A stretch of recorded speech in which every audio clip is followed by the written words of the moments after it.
मंगलम भगवान वीरो मंगलम गौतमो गणी मंगलम कुंद कुंदार्यो जैन धर्मोस्तु मंगलम सर्वमंगलमांगल्यम सर्वकल्याणकारकं प्रधानं सर्वधर्माणां जैनं जयतु शासनं।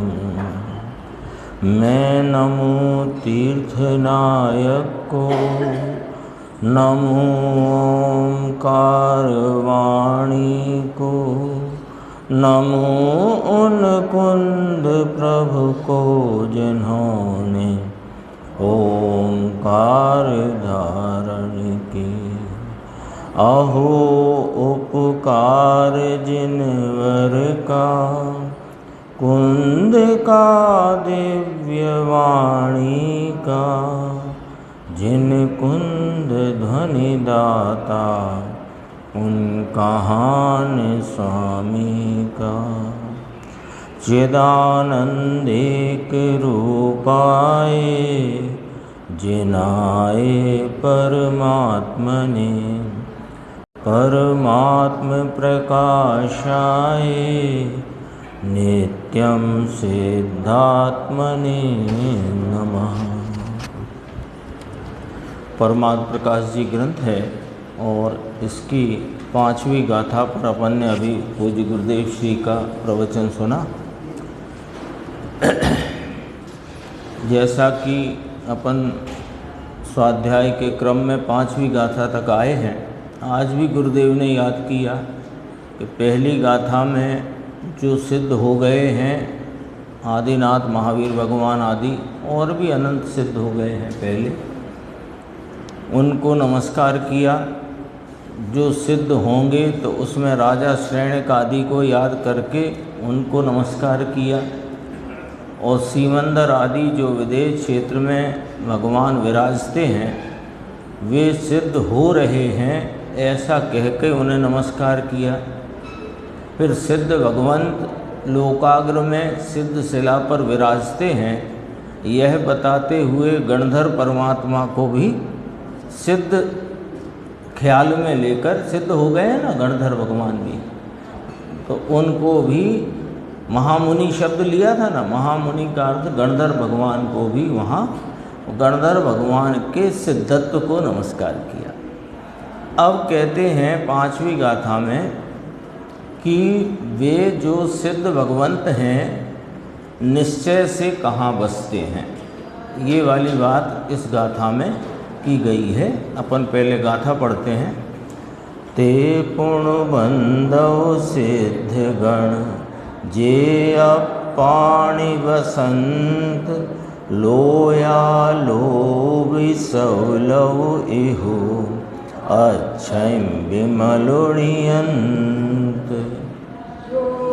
लोक और अलोक को भी सकल निर्मल रूप में हैं देखते तो भी रहे नित आत्ममग्न नमन उन्हें। इसकी उत्थानिका में कहते हैं यद्यपि वे सिद्ध परमात्मा व्यवहार नय से लोकालोक को देखते हुए मोक्ष में तिष्ठ रहे हैं। अभी जो बात आई थी पीछे की गाथाओं में, पहले कहा ध्यान अग्नि द्वारा कर्म को क्षय करके, फिर कहा कि वे अपने स्वरूप में तिष्ठते हुए फिर स्वरूप की निर्विकल्प समाधि के द्वारा कर्मों का क्षय कर रहे हैं। ये सब आया था ना, कर रहे, किया है, कर रहे हैं। अब कहते हैं कि वे तो लोकालोक को देख रहे हैं। पहले तो कहा ध्यान अग्नि द्वारा कर्मों का क्षय किया, फिर कहा निर्विकल्प परम समाधि द्वारा अपने पूर्ण भाव को प्राप्त किया या कर रहे हैं।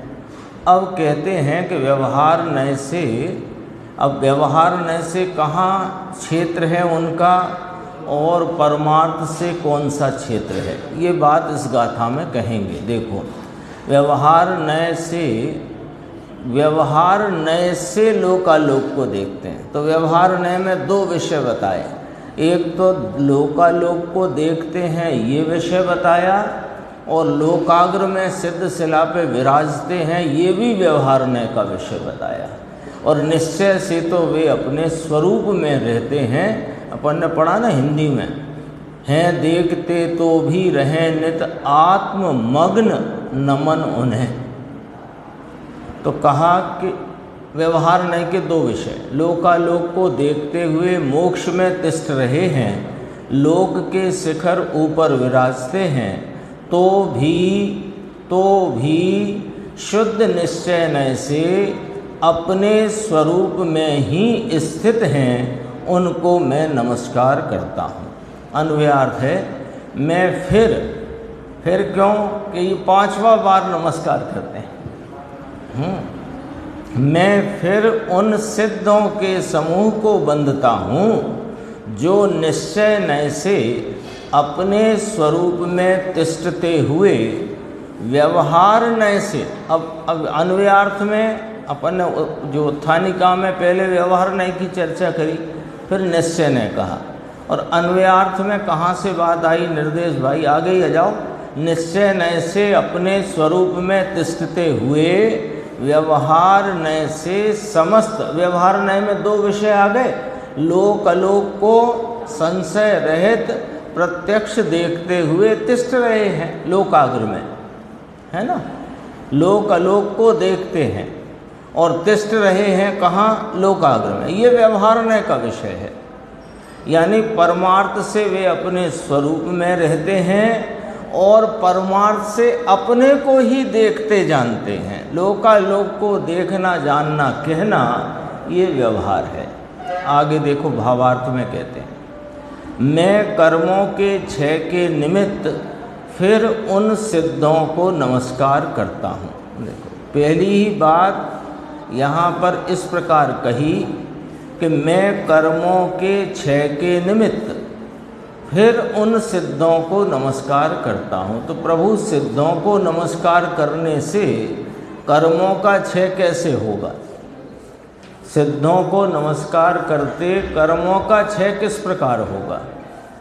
कि सिद्धों के नमस्कार के काल में मेरा लक्ष्य मेरे सिद्ध स्वरूप पर होने से वो कर्मों का क्षय हो जाता है।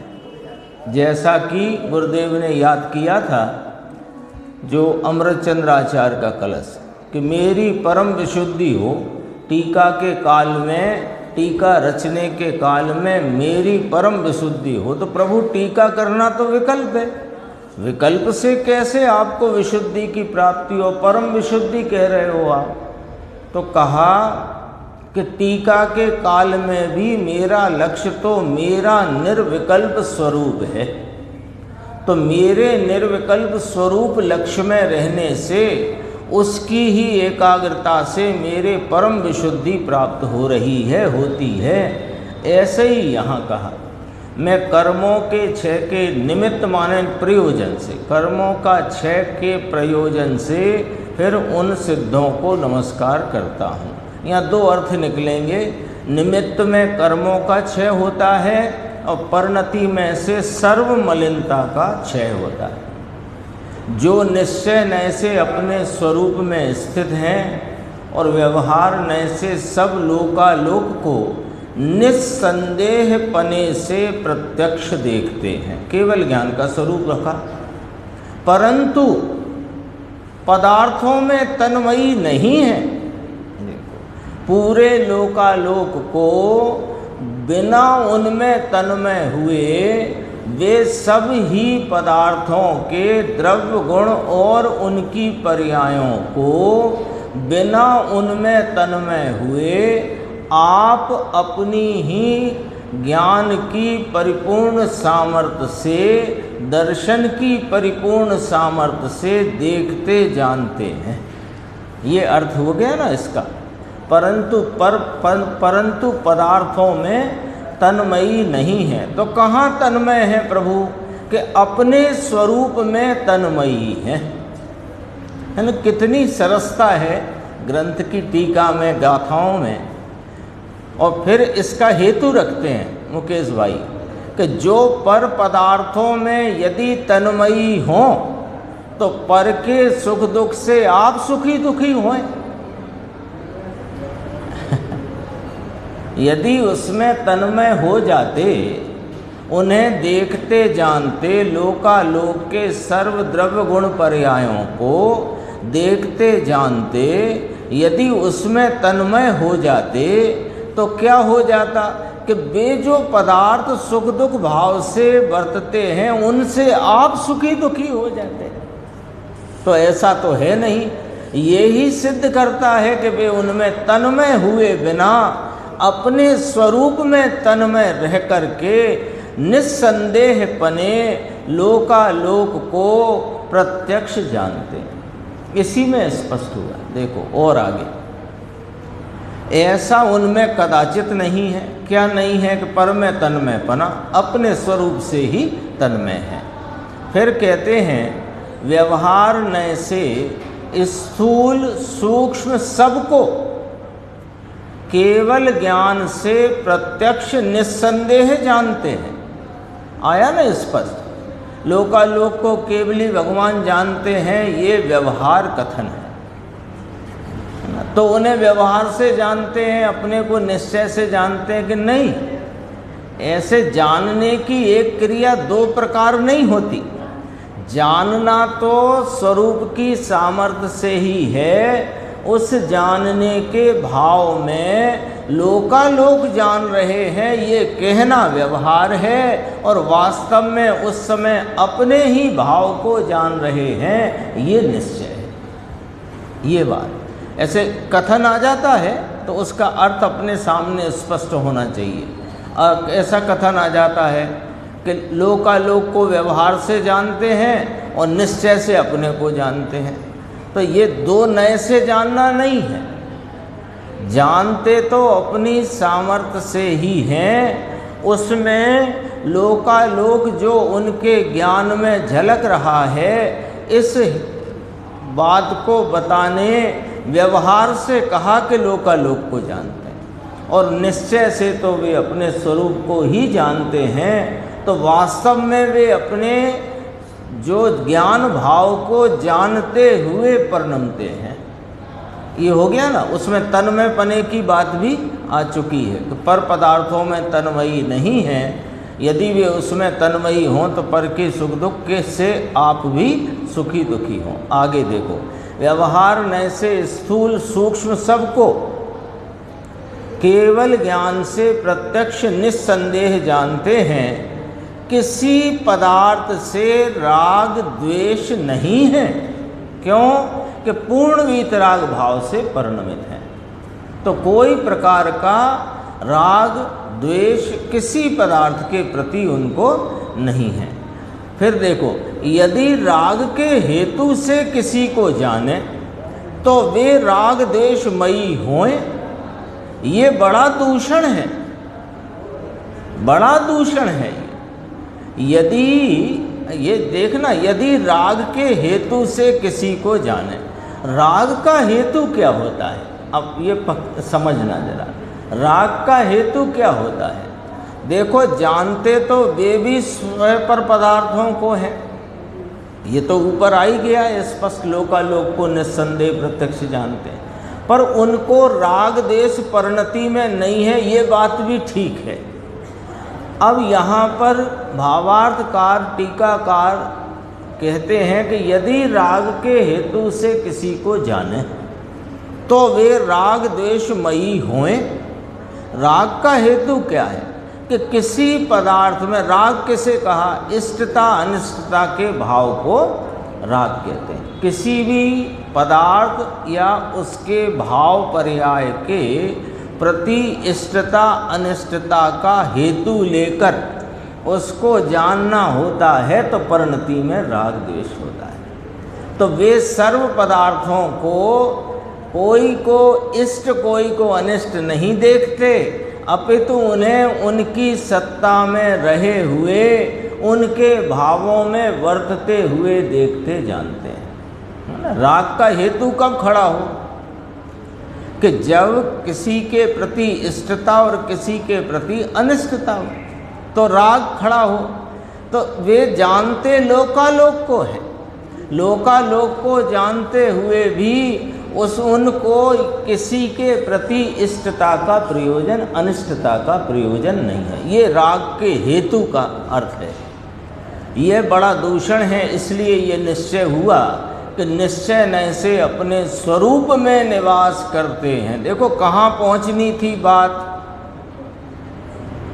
जो आचार्य देव योगेंद्र देव ने जो बात कही उसको टीकाकार आचार्य ब्रह्मदेव सूरी और भावार्थकार पंडित दौलत राम जी किस प्रकार उसका अर्थ पहुँचना है कि ये निश्चय से अपने स्वरूप में तिष्ठते हैं, व्यवहार नय से लोकाग्र के क्षेत्र में हैं, निश्चय से तो अपने स्वरूप में मग्न हैं, तिष्ठते हैं। ये सिद्ध भी तो करना है, कहने से ही क्या होगा, न्याय भी तो चाहिए।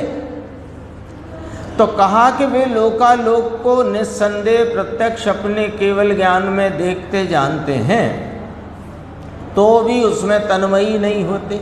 इसका लॉजिक दिया कि तन्मयी यदि हो जाए तो पर के सुख दुख से आप सुखी दुखी हों, ये लॉजिक रख दिया। अब कहते हैं कि वे पूर्ण वीतराग भाव से परिणमित हैं, किसी पदार्थ, सब पदार्थ को जानते हैं, सूक्ष्म स्थूल सबको, लेकिन किसी के प्रति इष्टता अनिष्टता का हेतु नहीं होने से राग देशमय नहीं होते। तो जब राग देशमय होते नहीं और सब पदार्थों को जानते हैं और उनमें तन्मय होते नहीं, तो प्रभु फिर वे कहाँ हैं? पॉइंट आया ख्याल में? टीकाकार आचार्य भगवान कैसे बात को खोलते हुए पॉइंट तक पहुँचते हैं। सारा न्याय रख के कहा ना, देखो पर पदार्थों को जानते हैं, देखते हैं, प्रत्यक्ष देखते जानते हैं, सूक्ष्म स्थूल सबको देखते जानते हैं, फिर भी उसमें तन्मय नहीं होते और रागी द्वेषी नहीं होते।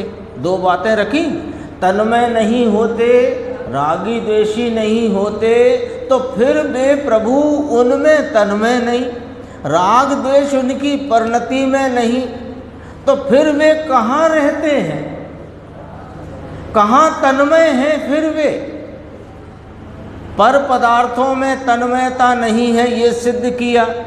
राग द्वेष का भाव भी अपनी परिणति में नहीं, जो तुम कह दो कि उसमें रहते हैं, तो फिर वे कहाँ रहते हैं? तो कहा यह निश्चित हुआ, ये सब युक्तियों से और न्याय से यह बात निश्चित हुई कि निश्चय नय से परमार्थ से वास्तव में यथार्थतया अपने स्वरूप में निवास करते हैं, पर में नहीं, और अपनी ज्ञायक शक्ति से, अपनी ज्ञायक शक्ति से सबको प्रत्यक्ष देखते हैं, जानते हैं। तो ज्ञेयों से जानना होता है, ये बात का इनकार आ गया। इंद्रियों से जानना होता है, इसका इनकार आ गया, जो अपनी भ्रांति है। वहाँ तो स्पष्ट है सब। तो कहा कि यहाँ पर इस गाथा में निश्चय नय से सिद्ध भगवंतों का निवास अपना निज स्वरूप कहा, तो भावार्थ क्या निकल कर के आया कि इसलिए वह अपना स्वरूप ही आराधने के योग्य है, ये भावार्थ हुआ। पांचवी गाथा का भावार्थ। हर गाथा में भावार्थ है ना, तो पहले दो गाथाओं में शुद्धात्मा ही आराधना के योग्य है, ये कहा। फिर निर्विकल्प वीतराग परम समाधि को आराधने के योग्य कहा।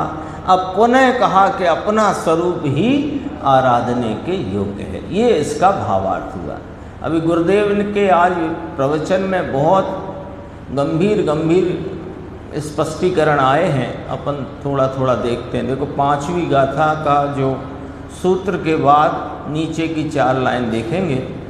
देखो देखा अपाणि बसंत, वजन यहाँ है, पूरी गाथा का वजन यहाँ है। अपाणि बसंत, आत्मा सिद्धात्मा बसता है कहाँ? तो आत्मा ही ले लो, यहाँ तो सिद्धों की बात है।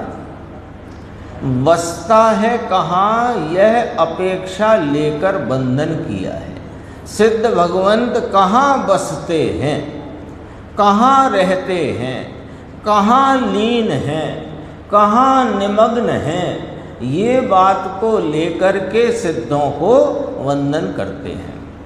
यह अपेक्षा लेकर वंदन किया है क्योंकि दूसरे अन्य मत में तो ऐसा कुछ है ही नहीं।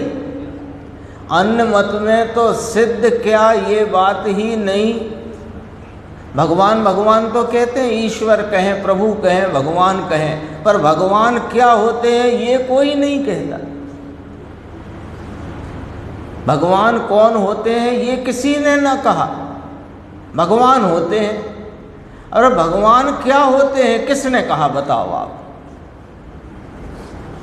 सिर्फ जैन शासन में ये बात है कि जो परम वीतराग भाव में स्थित हैं, ऐसे अरिहंत भगवान जो हितोपदेशी हैं, तो अरिहंत भगवान तक हितोपदेश रखा, और सिद्ध भगवान जो अपने में बसते हैं, सीधा कहा।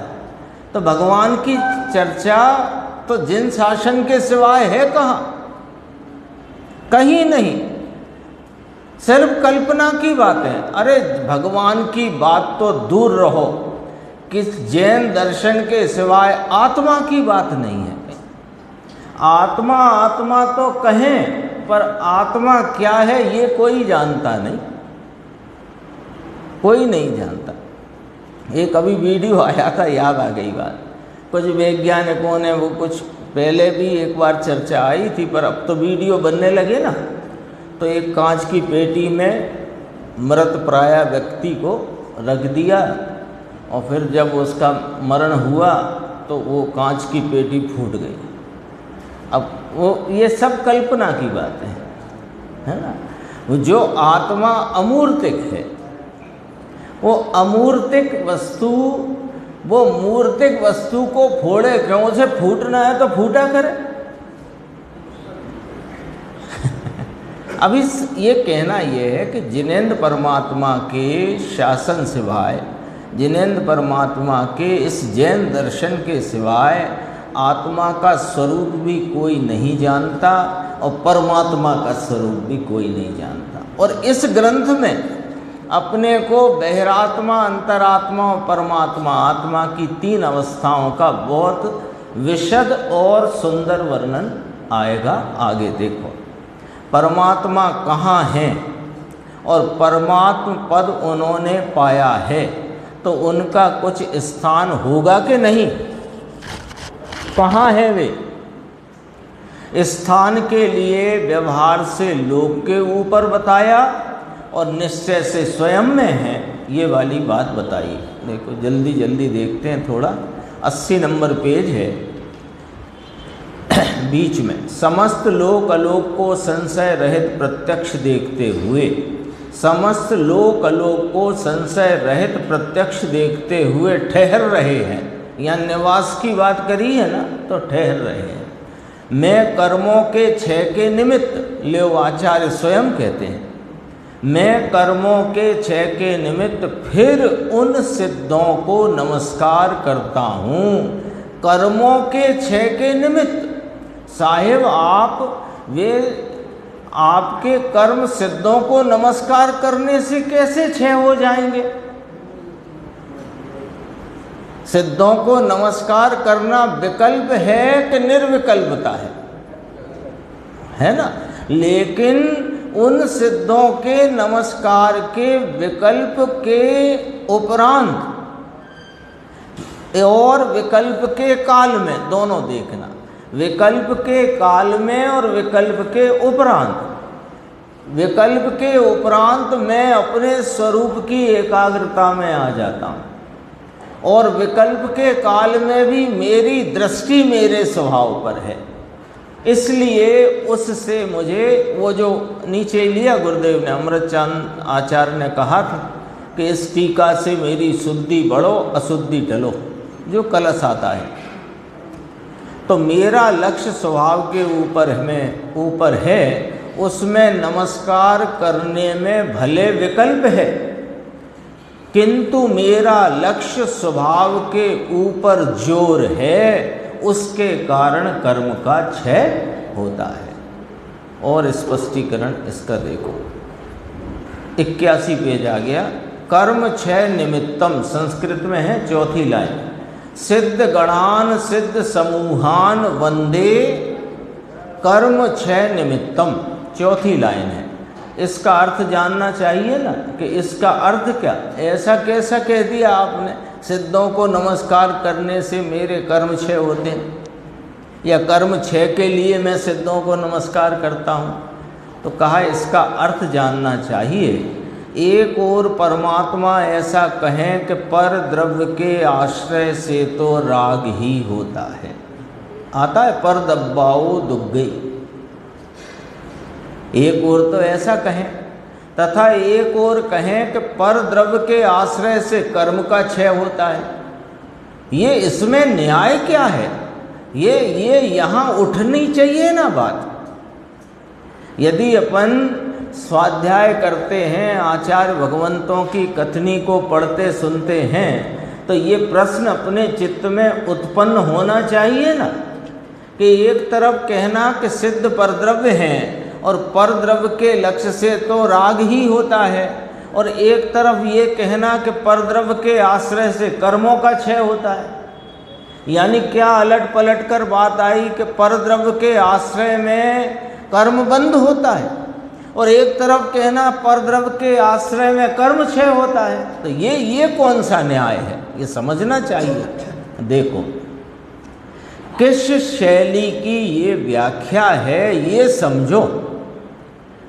इसमें कर्म का क्षय होता है भगवान के चरण वंदन से, स्तुति करने से। धवल में भी ऐसा आया कि शास्त्र की स्वाध्याय करने से असंख्य कर्म की निर्जरा होती है। शास्त्र की स्वाध्याय धवल में लिया। सिद्धों को भगवान के चरण वंदन, उनकी स्थिति, उनके गुणानुवाद, उनका बहुमान करने से कर्म का क्षय होता है। शैली क्या है वो पकड़ना है, क्या शैली है यह जानना चाहिए। एक और कहें शास्त्र का स्वाध्याय है वो बाहर का ज्ञान है, बहिर्लक्षी ज्ञान है, वह विकल्प है। कलश टीका में लिया है ये वाली बात।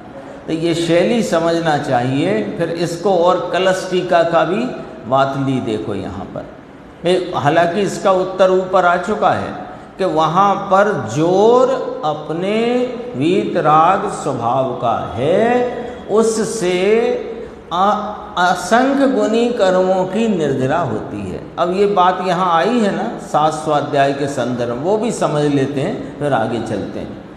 शास्त्र स्वाध्याय के काल में लक्ष्य कहाँ होना चाहिए? जय धवल में कहा ना, तो शास्त्र स्वाध्याय के काल में लक्ष्य कहाँ होना चाहिए? शास्त्र के वचनों पर अथवा के अपने शुद्धात्मा पर। देखो वचन यहाँ ख्याल में आते हैं, तो जो ज्ञान की क्षयोपशम रूप दशा है उसमें उन वचनों संबंधी जानना होता है, लेकिन वह वचन को जानते काल में भी शुद्धात्मा ही ऊर्ध्वता से, मुख्यता से और पूरे जोर से वही रहना चाहिए। आपको हमको भी, तब तो वो स्वाध्याय फलित होगी। मुनिराज को तो है ही, ज्ञानी धर्मात्माओं को तो है ही।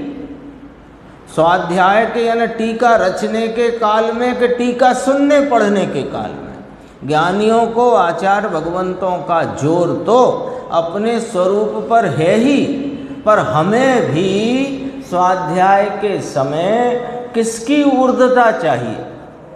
अपने शुद्धात्म स्वरूप की। जो उस अर्थ से ही यहाँ धवल में वो कथन है। और अभी देखो अपन कलश टीका का देखते हैं, 82 पेज, कलश 13वां कलश है। ऐसा जानना कि आत्मानुभव मोक्ष मार्ग है। इस प्रसंग में और भी संशय होता है। देखो पंडित जी राजमल जी साहेब खुद कहते हैं इस प्रसंग में आत्मानुभव मोक्ष मार्ग है। इतना जो आपने कहा, अब हमें एक संशय होता है कि कोई जानेगा कि द्वादशांग ज्ञान कुछ अपूर्व लब्धि है, द्वादशांग का ज्ञान हो जाए तो आत्मानुभूति हो जाए और मोक्ष हो जाए। तो कहा कि उसके प्रति समाधान इस प्रकार है कि द्वादशांग ज्ञान भी विकल्प है, विकल्प है। उसमें भी ऐसा कहा है कि शुद्धात्मानुभूति मोक्ष मार्ग है। कर्म का क्षय शुद्धात्मानुभूति से होता है, शास्त्र ज्ञान से नहीं। शास्त्र ज्ञान से इस आत्मा का और अनात्मा का, उपादेय का और हे का जानना होता है। तो उसमें जिस जो उपादेय है उसको उपादेय करे, जो उपादेय है उसे उपादेय न करे। और यह उपादेय है और ये है तो मास्टरी थोड़ी कराना है यहाँ। ये जिनेंद्र परमात्मा के शासन में ज्ञानियों और आचार्यों के द्वारा कही गई एक एक पंक्ति जीवों के शुद्धात्म स्वरूप का भाव भाषण और उसमें लीनता के लिए कही गई है, और कोई उसका प्रयोजन नहीं है। कुछ बात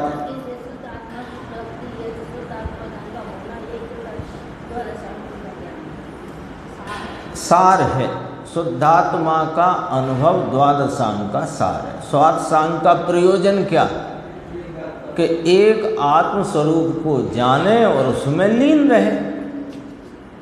तो वो द्वादशांग का पाठ ही नहीं हो गया, लेकिन सारा द्वादशांग यानी जिन शासन उसके ख्याल में आ गया। कैसे आ गया? बहुत सरल है कि आत्म अनात्म तत्वों का भान हो गया। द्वादशांग में आया क्या है? 6 द्रव्य 7 तत्व, शॉर्ट में बोलते हैं 6 द्रव्य 7 तत्व का ही तो भाव आया है। तो जिसने आत्म और अनात्म तत्व को जान लिया, पहचान लिया, तो द्वादशांग जान लिया। आत्म तत्व जैसे 6 द्रव्य 7 तत्व कहे, है ना, तो 6 द्रव्य 7 तत्व को 2 भागों में बांट दो, स्वय और पर। तो स्वय को स्वरूप और पर को पर रूप जान लेना, द्वादशांग का जान लेना है। ऐसा तो यहाँ तो कहते हैं कोई जानेगा कि द्वादशांग का ज्ञान अपूर्व लब्धि है, तो कहा कि वो द्वादशांग का ज्ञान है, वो मोक्ष मार्ग नहीं है। मोक्ष मार्ग तो शुद्धात्मानुभूति से है। ये वाली बात पांडे राजमल जी ने फरमाई है। देखो अब ये एक गुरुदेव ने बहुत अच्छी बात की, पेज नंबर 83। देखो ये बहुत गंभीर है। देखो कोई ऐसा जो द्रव्य वह गूढ़वाद है, रहस्यवाद है, स्वभाववाद है। यानी जैन दर्शन गूढ़वाद है, वस्तुवाद है, रहस्यवाद है, स्वभाववाद है। तो मुमुक्षु ने कहा फिर से फरमाओ आप क्या कह रहे थे। तो वो देखो जरा, एकदम एकाग्रता से सुनना। 5 पंक्तियां हैं। एक समय की पर्याय में द्रव्य स्वभाव आता नहीं और पर्याय के लक्ष्य से उसका लक्ष्य नहीं होता। ये एकदम समझो, पूरी बात आई है इसमें, मुद्दे की बात। एक समय की पर्याय में द्रव्य स्वभाव आता नहीं और पर्याय के लक्ष्य से उसका लक्ष्य होता नहीं। ऐसा जो भगवान एक समय में द्रव्य स्वभाव। ओ हो, 2 पंक्ति में तो बहुत कह दिया, बहुत कह दिया। बहुत क्या कह दिया, मास्टर की दे दी आपको। हमको ये गुरुदेव श्री ने गूढ़वाद है, रहस्यवाद है, तो जिन शासन का रहस्य क्या है वो रहस्य समझा दिया 2 पंक्ति में। वस्तु कैसी है, द्रव्य पर्याय स्वरूप। वस्तु कैसी है, द्रव्य पर्याय स्वरूप। द्रव्य नाम उसका ऐसा त्रैकालिक भाव जो ध्रुव तरीके सामान्य सदृश सदृश सदैव एक रूप रहा हुआ है, वो द्रव्य भाव। और जो प्रति समय बदल रहा है वो पर्याय भाव। ये एक वस्तु में 2 भाव, एक ध्रुव भाव, एक बदलता भाव। उत्पाद व ध्रुव युक्तम सत हो गए ना। अब ये द्रव्य और पर्याय 2 है कि 1 है, यहां से पकड़ना बात को। द्रव्य पर्याय 2 है कि 1 है? 2 है। ये एक वस्तु के 2 भाव हैं, तो 2 को 2 गिने के नहीं गिने? क्योंकि 2 कहे तो 2 है कि नहीं? तो 2 में कोई भिन्नता है कि नहीं? कि हाँ कही ना अभी, एक भाव जो अनादि अनंत ध्रुव स्वरूप एक रूप रहता हुआ, और एक भाव जो प्रति समय बदलता हुआ। तो अब यहाँ से एक पॉइंट पकड़ना है कि प्रति समय 2 भाव हैं कि नहीं? एक भाव अनादि अनंत ध्रुव स्वरूप रहता हुआ, नहीं बदलता हुआ कायमी भाव, और एक भाव प्रति समय बदलता हुआ उत्पाद व स्वरूप पर्याय भाव है ना। अब ये वस्तु अनादि अनंत, उसमें 2 भाव, द्रव्य भाव, पर्याय भाव। द्रव्य भाव जो अनादि अनंत प्रवाह में कभी बदलता नहीं, और पर्याय भाव जो प्रति समय बदलता हुआ भाव है। हो गया स्पष्ट? अब यहाँ पर नक्की क्या करना है? नक्की ये करना है कि कोई एक समय देखो, तो एक समय में 2 भाव हैं कि नहीं? कोई एक समय इस अनादि अनंत प्रवाह में कोई एक समय देखो तो 2 भाव हैं कि नहीं? है ना। तो एक समय में द्रव्य स्वभाव है कि नहीं? और ये उसी समय में पर्याय स्वभाव है कि नहीं? तो उसी समय में पर्याय में द्रव्य स्वभाव नहीं आता, और पर्याय के लक्ष्य से द्रव्य स्वभाव का लक्ष्य नहीं होता। ऐसा जो भगवान जो एक समय में द्रव्य स्वभाव विद्यमान, आप तो त्रिकाली कहते थे, फिर ये एक समय में कैसे हो गया? कि त्रिकाली रहा हुआ प्रति समय, हर एक समय में वह अपनी एक रूपता से रहा है, उसका नाम द्रव्य स्वभाव। और प्रति एक समय में जो बदलता हुआ भाव है वो पर्याय स्वभाव। तो कोई एक समय में वस्तु को देखोगे तो 2 भाव हैं कि नहीं? हाँ, एक समय का कोई एक समय में लो वस्तु को, तो हर एक समय में 2 भाव स्वरूप। 2 भाव स्वरूप माने द्रव्य स्वभाव स्वरूप, पर्याय स्वभाव स्वरूप। पर्याय में द्रव्य स्वभाव आता नहीं, पर्याय के लक्ष्य से द्रव्य भाव लक्ष्य में आता नहीं। ऐसा जो भगवान एक समय में द्रव्य स्वभाव, उसको पर्याय भाव को गौण करते ही वह एक समय में विद्यमान अपना ध्रुव कायमी त्रैकालिक स्वभाव वह प्रकट होता है। ये गूढ़वाद नाम ये जिन शासन का रहस्य है। बोलो साहब, यहां से मोक्ष मार्ग का मुहूर्त होता है। यहां से वो पहली शिला रखी होती है मोक्ष मार्ग की। 2 पंक्ति में कितनी बात देखो। वह द्रव्य स्वभाव का ये रहस्य है। क्यों कि त्रिकाली त्रिकाली त्रिकाली सुना और यहाँ खूब जम गया कि मैं तो त्रिकाली हूँ, मैं तो त्रिकाल त्रिकाल पर्याय एक समय की मैं त्रिकाली, पर्याय एक समय की मैं त्रिकाली, बराबर समझा। लेकिन वह जो त्रिकाली है वो उस पर्याय के समय में है कि नहीं? तो अब तुम पर्याय वाले समय में उसको पर्याय करके छोड़ दो, तो फिर तुम्हें त्रिकाली कहाँ मिलेगा? सो हमसे कह दो। एक समय का जो भाव वो पर्याय भाव है, ऐसा कह करके तुमने पर्याय को छोड़ा, अब वो त्रिकाली कहाँ ढूंढने जाओगे? सो बता दो, कहाँ मिलेगा वह त्रिकाली?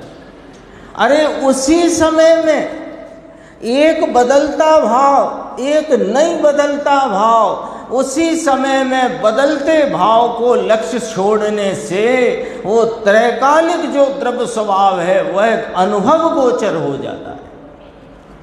ये जैन शासन का रहस्य है, पूरे द्वादशांग का रहस्य है।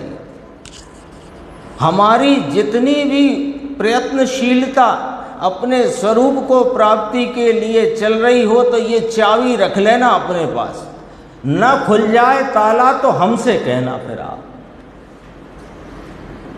इस चाबी से ताला न खुले, ताला मतलब ये खजाना अनंत गुणों का वैभव, ये न खुले तो हमसे कहना। ऐसी बात है। यह द्रव्य स्वभाव का रहस्य है, वो परमात्मा का रहस्यवाद है, गूढ़वाद है, स्वभाववाद है। एक समय में, अरे गजब कर दिया, गजब कर दिया साहिब, त्रिकाली एक समय में। अरे वो त्रिकाली कहा ना, तुम त्रिकाली का अर्थ नहीं समझे। तीनों काल, तो तीनों काल में एक समय आएगा कि नहीं आएगा? कि एक समय बाहर रहेगा और त्रिकाली अलग चलेगा।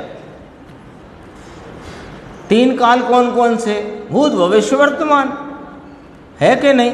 भूत वर्तमान भविष्य, ऐसे बोलो, भूत वर्तमान भविष्य। तो भूत वर्तमान भविष्य रूप जो कुछ भी वस्तु का अनादि अनंत अनुत्पन्न अविनष्ट स्वरूप है, वो तीन काल में है। तो वो तीन काल में है तो किस प्रत्येक समय में है कि नहीं? एक समय में आएगा कि नहीं आएगा? पर एक समय की पर्याय में नहीं आएगा, क्यों? पर्याय पलट जाती है, ये नहीं पलटता, पर हर एक समय में ये विद्यमान है। तो कहाँ ढूंढे? कि वर्तमान में वर्तमान भाव जो बदलता है उसको गौण करते ही उसी वर्तमान में यह त्रैकालिक द्रव्य स्वभाव, यह वहाँ दृष्टि गोचर होता है, अनुभव गोचर होता है। ये जैन दर्शन का स्वभाववाद है, गूढ़वाद है, रहस्यवाद है। वाद माने कहना।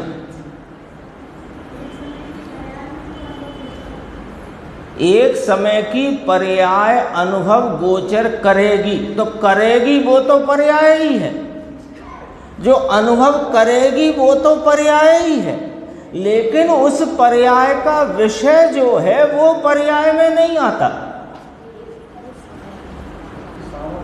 देखो कार्य हुआ ना, अनुभव नहीं था, हुआ। ये क्या हुआ? कार्य हुआ। तो कार्य हुआ, ये पर्याय का भाव है। द्रव्य में कार्य नहीं होता, द्रव्य स्वभाव कार्य भाव से रहित कारण भाव है, और पर्याय है वो कार्य भाव है। तो जो शुद्ध कारण को शुद्ध स्वरूप स्वीकार करते, जो कार्य में शुद्धता प्रकट होती है, वो कार्य भाव है। तो वो अनुभव गोचर हुआ पर्याय में, तो इसलिए वो पर्याय का लक्ष्य करना है कि ना ना ना, पर्याय में अनुभव गोचर होता है तो पर्याय का लक्ष्य करेंगे। नहीं नहीं नहीं, रुको, पर्याय का लक्ष्य छोड़कर पर्याय में जो नहीं बदलता एक रूपता सदृशता का ध्रुव भाव है, उसको लक्ष्य करने से पर्याय में अनुभव होता है। जानना ही होगा, जानना कार्य है तो पर्याय में ही होगा ना, यही तो बात चल रही है। जानना द्रव्य में नहीं होता, द्रव्य जानन स्वरूप है और जानन स्वरूपता का कार्य वो जानना है, कार्य पर्याय में होता है। लेकिन कार्य होए कब? जानने की पर्याय पर लक्ष्य रखने से नहीं, जानने की पर्याय को गौण करके जानन स्वरूपता को विषय करते पर्याय में जानना हो जाता है द्रव्य के अनंत वैभव की आंशिक प्रकटता का। भेद बिना का जो वस्तु स्वरूप है उसको लक्ष्य किया। भेद को लक्ष्य करना भी एक तरह से पर्याय ही है ना। पर्याय की एक परिभाषा और आती है, जो भेदों को सर्व ओर से भेदों को प्राप्त हो उसे पर्याय कहते हैं। ये भी एक परिभाषा है। आगम का यही तो हम पर मेहरबानी है कि सबका स्वरूप बता दिया, लेकिन आगम से आत्मा नहीं मिलता, ये एक बड़ी परेशानी है। आगम तो हमें बताएगा किसका क्या स्वरूप है, लेकिन उसका एप्लीकेशन अध्यात्म से होता है, तब अपना कार्य मोक्ष मार्ग का प्रारंभ होता है। देखो बहुत वास्तव में जो उत्पाद बहुत ही उत्तम सत्य जो सूत्र है उसमें एक माने वास्तव में जो पर्याय है वो उत्पाद व स्वरूप है और वो ध्रुव है वो इसका ध्रुव का अंश स्वरूप है। अंश कहा, हाँ एक दिन आगे आ गई है बात, हाँ उसमें तो उसको अपन द्रव्य पर्याय के भेद से देखते हैं तो वो अंश रूप है, और जब द्रव्य मात्र को देखते हैं तो अंशी रूप है। ये चर्चा आ गई है। हाँ कि वो जो ध्रुव स्वरूपता, तो उसमें ध्रुव स्वरूपता में कोई भेद नहीं देख रहे, भेद नहीं देखना अंशी है, और द्रव्य पर्याय रूप दोनों भेद रूपता से देखना तो उसमें वो अंश है। उत्पाद व ध्रुव युक्तम अंश, तो युक्तम सत, तो इसमें सत स्वरूप वस्तु को द्रव्य पर्याय के अंश से या द्रव्य पर्याय के भेद से देखा तो द्रव्य भी अंश कहलाया। तो ये जो वास्तव में ये उत्पाद जो होता है, जो सूत्र उपलब्ध होता है वो तो द्रव्य में ही होता है। हाँ द्रव्य में हुआ ना, ये तो प्रमाण का द्रव्य है दरअसल, प्रमाण का द्रव्य। तो प्रमाण रूप द्रव्य में द्रव्य अंश रूप है, और जब शुद्ध नय का विषयभूत जो द्रव्य है वो अंशी रूप है, वहाँ भेद नहीं ना। देखो ये एक चर्चा और आई है, ये संक्षेप में ले लेते हैं, समय आज थोड़ा कम पड़ रहा है अपने पास। वस्तु है उसे जिसने, ये पेज नंबर बताता हूँ 83 के नीचे, वस्तु है उसे जिसने अंदर ज्ञान दर्शन चारित्र द्वारा साधी है और साध कर साध्य हुआ तो वह असंख्य समय में साध्य प्रकट होता है। ये पॉइंट नोट कर लो। यानी सम्यक दर्शन होने से साधी है ना, तो सम्यक दर्शन होने से लेकर सिद्ध दशा की प्राप्ति तक अनंत समय नहीं लगते, असंख्य समय का ही वह साधक दशा होती है। और वो जो साध्य भाव प्रकट हुआ वो अनंत काल रहता है। साध्य भाव प्रकट हुआ वो अनंत काल रहता है। ऊपर देखो गुरुदेव ने कहा था साधक जीव को सिद्ध होने में असंख्य समय चाहिए, अनंत समय नहीं चाहिए। भले 15 भव हों और सागरों के हों तो भी असंख्य समय है, वे अनंत नहीं है।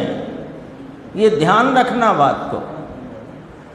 जैसे नकुल सहदेव कल बात करते थे अपन, 33 सागर तो अभी वहाँ हैं सर्वार्थ सिद्धि में, वहाँ से आएंगे, कदाचित 1 कोटि पूर्व की आयु हो उनकी, तो भी वो असंख्य समय में गिना जाएगा। हैं गिनने में तो आ रहा है, अनंत तो वो होता है जो गिनने में भी नहीं। गिनने में मतलब उसकी असंख्यात कहा तो गिनने के योग्य नहीं, क्योंकि गिनती की मर्यादा है। लेकिन अनंतता माने अपरिमित, तो अपरिमितता नहीं रही, परिमित हो गया है, सीमित हो गया है। इस अपेक्षा से ये चर्चा है, ये बात हो गई है। और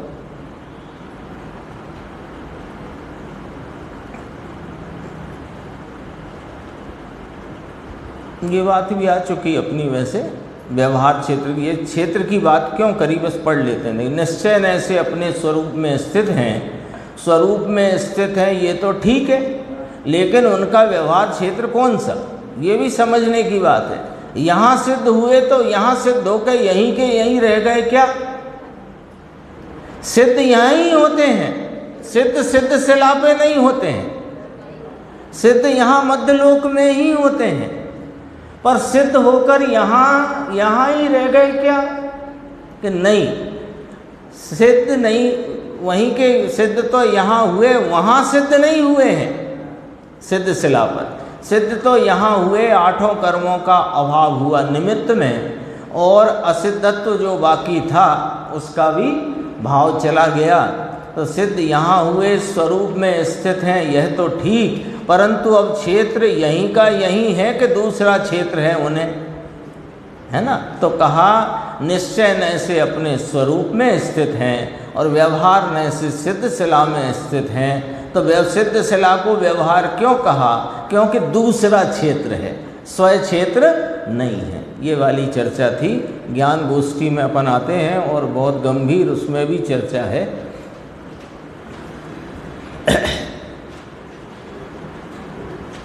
इसमें दो प्रश्न पढ़ने चाहिए अपने को, आज कोशिश करते हैं देख, क्योंकि वे दोनों एक साथ ही हैं, एक जैसे हैं, इसलिए 481। ज्ञानी तो व्यवहार को हेय मानता है, फिर भी ज्ञानी के व्यवहार का फल संसार क्यों? ये प्रश्न कैसे बना वो समझते हैं कि ज्ञानी का फल तो मोक्ष है। ज्ञानी किसे कहा? अपने आत्म स्वभाव का आस्वादिया और उसका प्रतीतिबंध, उसमें स्थिरता जितनी भी है उसकी, अभी उस स्थिरता में रहा हुआ, यानी सम्यक दर्शन ज्ञान चारित्र प्रकट हुआ है ना, तो उसका फल तो मोक्ष है, होता है। फिर उसके राग का फल संसार क्यों कहा? ये प्रश्न है। प्रश्न यहाँ से उठा कि उसका फल तो मोक्ष कहा सम्यक दर्शन ज्ञान चारित्र का। तो जब सम्यक दर्शन ज्ञान चारित्र का फल मोक्ष कहा जाता है, तो सम्यक दर्शन ज्ञान चारित्र को प्राप्त ज्ञानी के व्यवहार हेय है, तो उसके हेय है, फिर भी उसके व्यवहार का फल संसार क्यों कहा? ये प्रश्न है। उत्तर, ज्ञानी का व्यवहार भी राग है, ज्ञानी का व्यवहार वीतरागता नहीं है। ज्ञानी को भी जो भगवान के दर्शन पूजन गुणानुवाद का, उनकी भक्ति का, धर्म प्रभावना का, व्रतादिक का, देश व्रतादिक का, महाव्रतादिक का जो कुछ भी परिणाम होता है, वो परिणाम वीत राग परिणाम नहीं है, राग रूप परिणाम है। और राग का फल जिनेंद्र परमात्मा ने संसार कहा है, क्योंकि राग से बंध है, बंध ही संसार है। श्रावक को षट आवश्यक का और मुनि को पंच महाव्रत का विकल्प आता है, ठीक बात है। श्रावक को षटावश्यक देश व्रत आदि का, मुनिराजों को पंच महाव्रत का विकल्प आता है। उसको निश्चय का सहचर जानकर जिनवाणी में वर्णन बहुत किया है उसका, परंतु है ना, ये सारा जवाब पंडित जयचंद जी के भावार्थ से दे रहे हैं गुरुदेव, आया ना भावार्थ में। उसको निश्चय का सहचर जानकर जिनवाणी में बहुत वर्णन किया गया है, परंतु इस राग का फल संसार है, ऐसा कहा है। भले ज्ञानी को हो, और इसका सीधा सीधा उदाहरण अपन देख चुके हैं कल ही पांडवादिक के संदर्भ से। जो दो छोटे पांडव थे, उनको राग आया, हे तो जानते थे, दृष्टि में भी है, ज्ञान में भी है, वृत्ति में भी है, जानने के लिए उपाधि, बस इतना। तो दृष्टि में है, वृत्ति में है, फिर भी वो आ गया तो जानने में आ गया। तो भले जानने में आ गया, पर राग आया कि साधर्मी मुनिराजों पर ये उपसर्ग कैसे इनको आत्म आराधना में विघ्न न करे। ऐसा करके जो विकल्प आया, तो उसका फल क्या मिला, ये तो प्रथमानुयोग से स्पष्ट है। अब देखो, अब अपने लिए बात कहते हैं। जो जीव इस शुभ राग से लाभ मानता है, कौन से शुभ राग से, इसी में से पढ़ के बता दो कौन कौन से शुभ राग थे। षट आवश्यक के और मुनिराज की भूमिका के पंच महाव्रत के जो राग हैं, इस शुभ राग से जो जीव लाभ मानता है, अथवा शुभ राग करते करते धर्म हो जाएगा ऐसा मानता है, वह तो मिथ्या दृष्टि है, अतः संसार भ्रमण करेगा ही, क्योंकि वो तो संसार के मुखिया कारणभूत मिथ्यात्व का सेवन कर रहा है। 482 जिनवाणी में कथित व्यवहार का फल भी यदि संसार ही है, तो उसके कथन से क्या लाभ। ये ऊपर से प्रश्न आया है कि व्यवहार का फल तो व्यवहार राग रूप है, राग का फल संसार है, तो भी उसको निश्चय नाम आत्माराधना में सहचर होता है, आता है भूमिका प्रमाण में। तो जिनवाणी में बहुत वर्णन किया, उस पर से प्रश्न खड़ा हुआ कि जिनवाणी में कथित जो व्यवहार है, उसका फल भी यदि संसार ही है, तो उसके कथन से लाभ क्या, क्यों इतना कथन कर दिया। कथन उतने ही करते जो अभी 2 लाइन पढ़ी अपन ने, रहस्य बात। तो देखो क्यों किया, सुनो।